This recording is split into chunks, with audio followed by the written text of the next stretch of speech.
I was working as a civil engineer back home in Nepal, and we had a massive earthquake in 2015. This sort of thing would have helped to prepare not only the older adults but entire population how to react before disaster strikes. We are here in Brooklyn to collect user data for our NSF-funded project. It's trying to help prepare individuals in virtual environment spaces.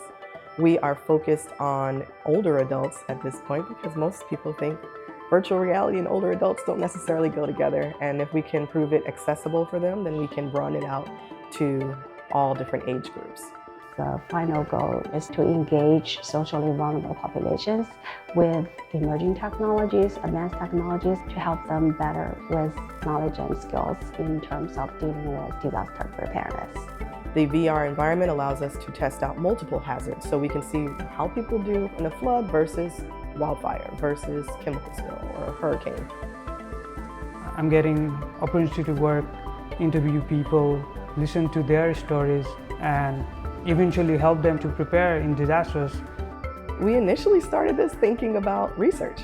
Because of the Innovation Hub at UAlbany, they said there could be a commercialization product here that helps emergency managers.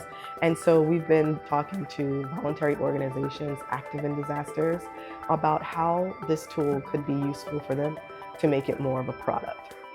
We have connected with an industry partner who's right from the Capital Region and had a connection with us and wanted to help with the students. When we heard about this project, Superliminal told me that we're probably going to try to apply for this. Whenever we can, it feels really good to work on the things that feel like they have a social good to them, you know? Most of the project that we have here is created by UAlbany undergraduate students. They actually had a chance to hand design all the assets that are inside of the virtual space. My focus in my dissertation is human-centered emerging technologies, and the fact that on this project I could code, I could design, I could do data analysis, the interdisciplinary nature of it just makes me happy and satisfied with what I'm studying.